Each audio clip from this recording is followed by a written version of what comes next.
Bonjour à tous et bienvenue sur Crypto News, la chaîne de l'actualité crypto. Aujourd'hui, je vais vous révéler l'identité de la personne qui a balancé SBF aux autorités. Ce n'est pas forcément celui ou celle qu'on attendait qui a porté plainte. On va aussi parler des dernières actualités majeures, comme l'intégration de MetaMask avec PayPal, de Magic Eden, de Telegram avec la crypto-monnaie TON et plein d'autres choses. Donc, restez bien jusqu'au bout de la vidéo. Et n'oubliez pas de vous abonner à la chaîne pour ne pas rater mes prochaines vidéos sur l'actu crypto. Commençons par le cours des crypto-monnaies. Aujourd'hui on est en légère baisse. On a un Bitcoin 17 711, moins 0,6%. Un ETH à 1289, moins 2,5%. Dans sa globalité, le marché est en baisse aujourd'hui moins 1,5%. Il y a eu les annonces hier de la Fed sur la hausse des taux d'intérêt. Alors comme prévu, on était à 0,5% mais disons que le marché n'a pas trop apprécié le fait que la Fed, en fait, ils ont une cible hors l'année 2020, donc ils ne voient pas l'inflation vraiment s'arrêter tout de suite, ils ont une cible pour l'inflation à 3,1% en moyenne sur l'année 2023. Donc voilà ce qui pourrait expliquer en partie cette baisse des marchés financiers aujourd'hui.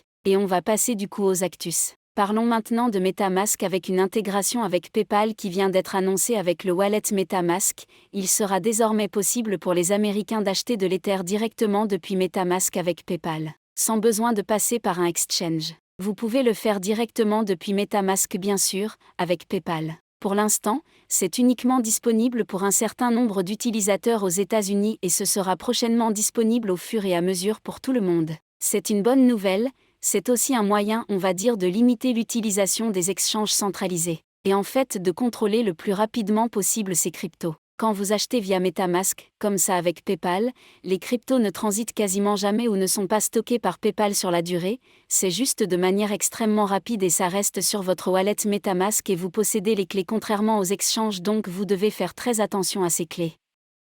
D'ailleurs sur le sujet des clés, on a CZ qui vient de faire une déclaration. Comme quoi 99% des personnes perdront leur crypto-monnaie si elles les stockent elles-mêmes. Donc c'est bien sûr c'est pour faire de la pub tout simplement aux exchanges centralisés qui seraient le plus à même de garder les crypto-monnaies. Mais ce qu'il dit en fait, cela concerne l'ensemble des gens au niveau mondial et si on demande à toute la population mondiale de garder ces crypto-monnaies, je pense que peu de personnes ne savent exactement comment stocker une clé de manière sécurisée. Comment stocker sa seed phrase ?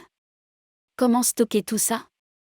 Ce n'est pas simple d'utilisation. Donc oui, je pense que moi, je le dis souvent. On me dit voilà, j'ai 300-500$ en crypto, est-ce que je dois acheter une clé Ledger pour les stocker? Je ne pense pas que ça vaut la peine d'acheter une clé à 200$ pour stocker des cryptos. Donc il faut vraiment faire attention sur l'aspect gestion des clés. Moi c'est quelque chose que je recommande toujours mais si vous stockez vous-même et ce que je recommande encore, assurez-vous de bien stocker la clé de manière sécurisée. Si vous voulez une vidéo dédiée à ce sujet sur comment bien sécuriser ces cryptos, écrivez en commentaire oui, je veux. Revenons maintenant aux news.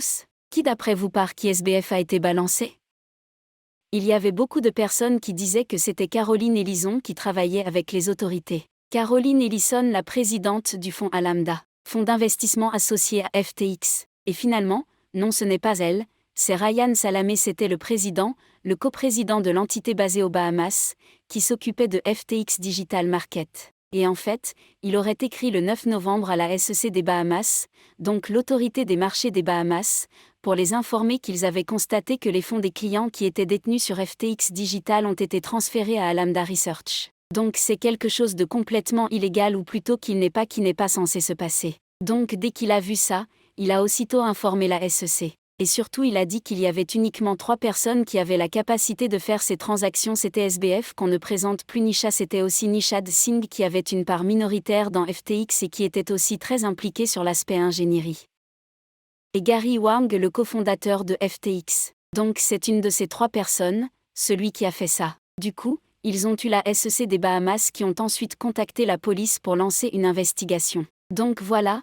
On va dire qu'il a Ryan Salamé qui s'est positionné comme le lanceur d'alerte sur le sujet. Mais on rappelle juste que Ryan Salamé avait profité d'un prêt de 50 millions de dollars qui avait été offert par FTX. SBF et Nishad Singh avaient eu des centaines de millions, avaient aussi dans les 500 millions de dollars. Ilen a eu que 50 millions de dollars, mais disons qu'il a aussi profité de cet argent qui en partie de l'argent des clients qui n'a jamais à ma connaissance cet argent n'a pas été remboursé. Donc bon, ça serait bien aussi qu'ils remboursent je pensais ces dizaines de millions de dollars empruntés à FTX qui au final seraient des fonds des utilisateurs. Maintenant, Parlons de Magic Eden, la plateforme de NFT sur Solana, qui est en train de lancer un programme de fidélité, pour inciter les gens à continuer de trader régulièrement sur la plateforme. C'est l'une des problématiques actuelles avec les plateformes NFT, c'est que les traders vont juste là où la plateforme est la moins chère en termes de frais de trading, où ils passent par des agrégateurs et du coup il n'y a pas vraiment de fidélité vis-à-vis de la plateforme. Donc ils vont gagner des points à chaque trade qu'on réalise, et ensuite ça pourra faire gagner des réductions sur les frais ou d'autres choses. Donc c'est juste un moyen d'essayer de rester et de garder une bonne part de marché parce que ça a quand même pas mal chuté côté Magic Eden aussi dernièrement. Je voulais maintenant vous parler de Telegram et de la crypto associée, le Toncoin qui initialement était complètement associé à Telegram. Depuis, ils ont dû se séparer, on va dire ne plus s'occuper de ce projet, mais il y a un lien très fort avec eux, ils ont fait un règlement à l'amiable avec la SEC. Telegram, ils ont lancé un moyen de s'enregistrer sans avoir de numéro de téléphone. Pour ceux qui ne savent pas la messagerie instantanée Telegram, pour s'inscrire, il faut un numéro de téléphone. Et là, en fait, ils ont lancé la plateforme Fragment, ça a été lancé par le fondateur de Telegram, qui permet d'acheter des numéros de téléphone via la crypto TON. Donc vous pouvez le faire directement sur la plateforme Fragment.